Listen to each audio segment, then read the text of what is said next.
Assalamualaikum teman-teman, seperti biasa sebelum mulai Mimin mendoakan semoga teman-teman semua selalu dalam keadaan sehat walafiat. Oke, kali ini kita akan melanjutkan Martial Master versi novel bagian 386. Bagi yang baru bergabung, selamat bergabung.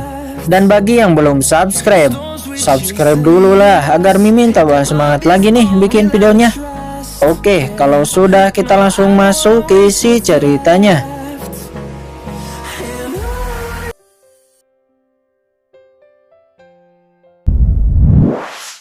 Bela diri dari dunia kita yang sedang dikepung binatang-binatang ini. Sebagai ras manusia, kita harus saling tolong-menolong, kata Kincen. Kalau begitu, kami juga akan pergi bersamamu. Ketiganya serentak berkata, Tidak, aku memiliki skeleton cabang dan iblis Mokara. Saat situasinya terdesak, mereka berdua akan keluar untuk membantu. Tetapi jika kalian bertiga ikut, itu malah akan lebih merepotkanku, kata Kincen. Setelah mengatakan ini, segera Kincen masuk ke dalam. Yukiansu, Chen Shishi, dan Jiruyu tidak bisa berkata-kata lagi. Mereka hanya bisa mengatakan, Kincen, hati-hati. Saat ini di tengah-tengah binatang alien, terlihat ada beberapa orang. Orang-orang ini berasal dari Bloodline Holy Land di Wuyu.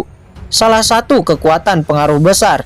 Di antara mereka ada orang suci dari Bloodline Holy Land yang bernama Jia Lili. Dan juga ada seorang penatua tertinggi yang bernama Yue Chaolun. Saat ini wajah mereka nampak putus asa, terus berlindung di dalam formasi besar dan dikelilingi binatang alien yang tak terhitung jumlahnya. Saat ini Yue Chaolun nampak sedang terluka. Matanya memandang ke satu sisi, yang dimana di sana ada sebuah formasi hitam. Di dalam formasi hitam nampak ada orang berbaju hitam. Kamu sebenarnya siapa? Kata Yue Chaolun. Seperti yang dilakukan Sang Wuji, dia juga datang ke sini karena ditipu oleh ahli martial sovereign dari Bloodline Holy Land yang kepemilikan tubuhnya sudah diambil. Setelah sampai di sini, dia dijebak dan diserang secara diam-diam oleh orang berpakaian hitam itu. Dan orang itu berusaha ingin menduduki tubuhnya. Untungnya Yue Chaolun memiliki sebuah harta langka yang melindunginya. Siapa aku? Kamu tidak perlu tahu. Saya tidak menyangka kultivasimu hampir menyentuh setengah langkah Martial Emperor. Dan juga memiliki harta langka yang melindungimu. Tapi itu bagus, karena sebentar lagi tubuhmu akan aku miliki. Kata orang berbaju hitam itu. Dia menyeringai seraya menjilat jarinya dengan wajah menakutkan. Saat ini wajah Yue Chaolun sangat pucat. Dia memikirkan murid-murid Bloodline Holy Land dan juga Jia Lili yang merupakan orang suci Bloodline Holy Land yang saat ini juga terjebak bersamanya. Jia Yiyi, kamu kesini, kata Yue Chaolun. Tuan Yue Chaolun, apakah Anda memanggil saya? Kata Jia Yiyi seraya berjalan mendekat. Jia Yiyi ini adalah seorang wanita yang sangat cantik. Tidak hanya cantik, dia juga sangat tenang bahkan di posisi terdesak seperti ini. Jia Yiyi, formasi ini tidak akan bertahan lebih lama lagi. Jika formasinya hancur, saya akan menahan binatang-binatang ini. Kamu larilah sejauh mungkin keluar dari istana ini. Ingat, jangan menoleh ke belakang. Dan setelah itu, jangan percaya kepada siapapun, bahkan kepada saya, kata Yue Chaolun dengan sungguh-sungguh.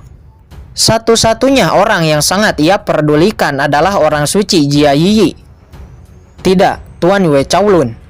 Aku tidak akan melarikan diri, walaupun akhir kita akan mengenaskan. Tapi aku tidak ingin hidup sendiri. Aku ingin bersama dengan kalian semua, kata Jia Yiyi. Kamu, Yue Chaolun kesal. Tuan Yue Chaolun, jangan khawatir. Walaupun aku adalah orang suci Bloodline Holy Land, tapi aku bukan satu-satunya pewaris di Bloodline Holy Land. Masih banyak orang yang lebih cocok untuk mewarisi Bloodline Holy Land. Jika saya pergi untuk melarikan diri, masih layakkah saya menjadi orang suci? Kata Jia Yiyi. Jia Yiyi, kamu. Yue Chaolun kesal, namun dia tidak berkata lagi karena dia tahu Jia Yiyi ini sangat keras kepala. Jika dia sudah mengatakan itu, maka dia tidak akan berubah pikiran. Kalau begitu, saat formasinya rusak, kita akan melawan sampai tetes darah terakhir, kata Yue Chaolun. Dia mengatupkan giginya. Dia lebih baik mati daripada diduduki orang berpakaian hitam itu. Sesaat kemudian mereka melihat sesosok orang melesat menghantam binatang-binatang alien itu dan bertarung. "Lihat, sepertinya seseorang datang untuk membantu," kata seorang ahli dari Bloodline Holy Land. Yue Chaolun dan lainnya melihat sosok itu dengan wajah bersemangat dan secercah harapan. Namun setelah melihat bahwa dia hanya seorang diri, tiba-tiba wajah Yue Chaolun kembali jelek. Tidak peduli sekuat apapun, dia hanya seorang diri. Lama-kelamaan dia pasti akan kalah di bawah gempuran begitu banyaknya binatang alien, kata Yue Chaolun. Di sisi lain, orang berpakaian hitam pada awalnya cukup terkejut. Namun setelah melihat hanya satu orang yang datang, dia menghela napas lega. Hanya satu orang juga berani masuk dengan arogan. Saya ingin melihat berapa lama dia akan bertahan, kata orang berbaju hitam itu. Namun setelah beberapa lama dia tiba-tiba terkejut karena sosok itu di bawah gempuran banyaknya binatang alien. Sosok itu sama sekali tidak jatuh dan malah semakin bergerak maju dan perlahan-lahan mendekat ke arahnya. Melihat itu, Yue Chaolun dan lainnya juga terkejut. Bahkan jika itu Yue Chaolun sendiri, dia mungkin sudah mati di bawah gempuran banyaknya binatang alien. Mereka melihat sosok itu digempur terus-terusan oleh binatang alien. Namun sosok itu benar-benar menerobos semakin dekat dengan mereka dan membabat binatang-binatang alien yang mendekat. Apakah pihak lain datang secara khusus untuk menyelamatkan kita? Siapa orang ini? Kata Yue Chaolun. Wajahnya menjadi senang. Dia tidak tahu siapa orang yang berani membahayakan hidupnya untuk menyelamatkan mereka. Sebenarnya Yue Chaolun tidak takut mati, tapi yang ia khawatirkan adalah keselamatan Jia Yi dan murid-murid Bloodline Holy Land. Yue Chaolun dan lainnya hanya bisa berdoa agar orang yang ingin menyelamatkan mereka tidak jatuh. Saat ini Qin Chen terus menerobos binatang-binatang itu dengan domain pedang dan jurus pedang kematian. Qin Chen menebas binatang-binatang alien ini, tapi Qin Chen harus mengakui pertahanan binatang-binatang alien ini sangat kuat. Bahkan jurus pedang kematian Qin Chen tidak dapat langsung membunuhnya. Namun banyak binatang alien berhasil dipenggal oleh Qin Chen, hanya menyisakan kristal darah.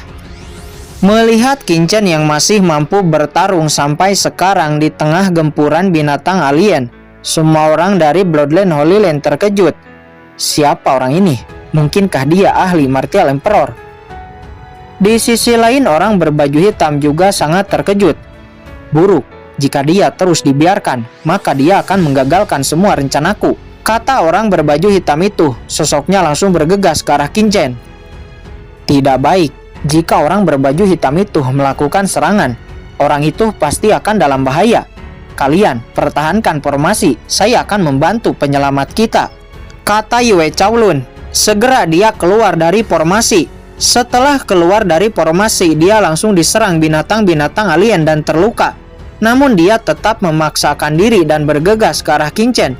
Dia paham betul jika orang yang datang untuk menyelamatkan mati di bawah serangan orang berbaju hitam itu, maka dia dan yang lainnya juga pasti akan mati.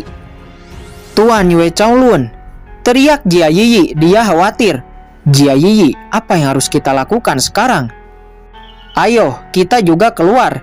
Kita tidak boleh hanya berdiam diri dan membiarkan Tuan Yue Chaolun menanggungnya sendirian, kata Jia Yi. Baik, ayo. Semua orang dari Bloodline Holy Land pada saat yang sama keluar dari formasi. Menggertakkan giginya, niat membunuh berkobar dan langsung bertarung dengan binatang-binatang alien. Saat ini orang berbaju hitam telah sampai di hadapan Qin Chen.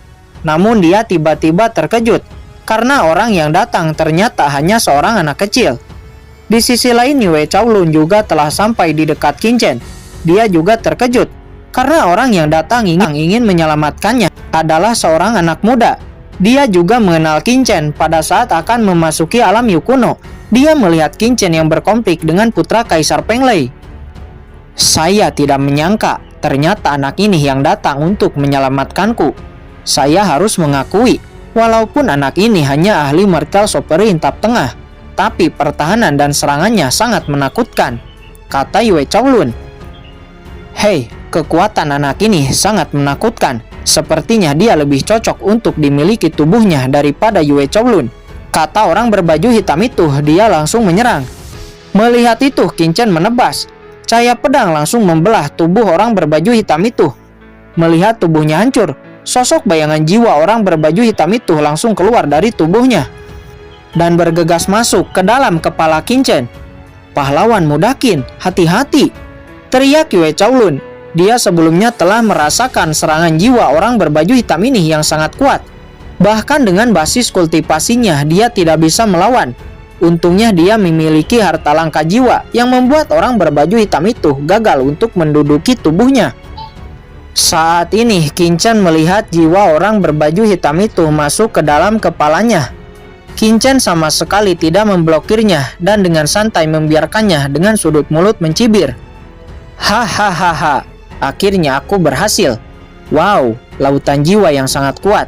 Jika aku memilikinya, kekuatanku akan sangat meningkat," kata jiwa orang berbaju hitam itu. Dia sangat senang. Namun tiba-tiba sebuah cahaya yang menyilaukan muncul. Cahaya itu berwarna emas, menyapu ke arah jiwa orang berbaju hitam. Di bawah cahaya emas ini, jiwa orang berbaju hitam tiba-tiba menggigil ketakutan. "Buruk, apa itu? Aku harus segera keluar." Segera dia ingin bergegas keluar dari lautan jiwa Qin Chen. Namun sebelum dia bisa keluar, cahaya emas itu sudah keburu menelannya dan membuatnya menjadi ketiadaan. Setelah menelan jiwa orang berbaju hitam ini, benih parasit emas nampak sedikit berbeda dan kekuatan jiwa Qin Chen juga sedikit meningkat. Namun ini tidak memberi kejutan kepada Qin Chen, karena semakin menakutkan benih parasit, semakin berbahaya bagi Qin Chen. Menurut kucing hitam, ada dua cara untuk melepaskan benih parasit. Pertama, dengan manik-manik batas kota, dan kedua adalah dengan mencapai jiwa ilahi. Manik-manik batas kota tidak ada, hanya tersisa cara kedua.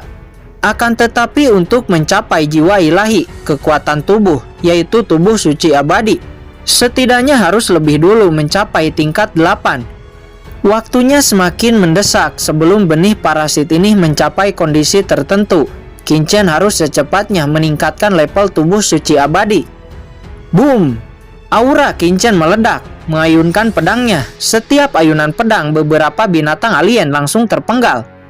"Pahlawan muda Qin, apakah kamu tidak dirasuki?" kata Yue Chaolun. "Jika aku sudah dirasuki, aku tidak akan bergerak untuk menolongmu. Cepat, kalian semua keluar dari aula ini," kata Qin Chen. Segera Yue Chaolun, Jia Yiyi, dan lainnya bergegas untuk keluar. Namun di saat mereka bergegas keluar, Qin Chen malah masuk lebih dalam di aula. "Pahlawan muda Qin, ayo kita keluar bersama," kata Yue Chaolun. "Kalian keluarlah lebih dulu. Bahkan jika kalian di sini, kalian akan terbunuh," kata Qin Chen. Segera Yue Chaolun dan lainnya berlari keluar, sedangkan Qin Chen masuk lebih dalam, bertarung dengan lebih banyak binatang alien. Namun ada beberapa binatang alien yang mengejar Yue Chaolun, walaupun hanya beberapa. Yue Chaolun dan lainnya berada dalam bahaya. Di saat salah satu orang akan diterkam binatang alien, tiba-tiba sebuah serangan langsung melesat dan memenggal binatang alien itu. Serangan itu adalah serangan gabungan dari Jiruyu, Chen Shishi, dan Yukiansu. Yue Chaolun dan lainnya terkejut di saat melihat ketiga wanita cantik datang menyelamatkannya. "Apa yang kalian lakukan? Cepat pergi ke tempat yang aman. Jika Qin Chen terluka karena menyelamatkan kalian, saya tidak akan melepaskan kalian," kata Yukiansu. Kemudian dia menoleh ke kedalaman aula dan melihat Qin Chen dengan khawatir. Jiruyu dan Chen Shishi juga memandang ke arah Qin Chen dengan khawatir.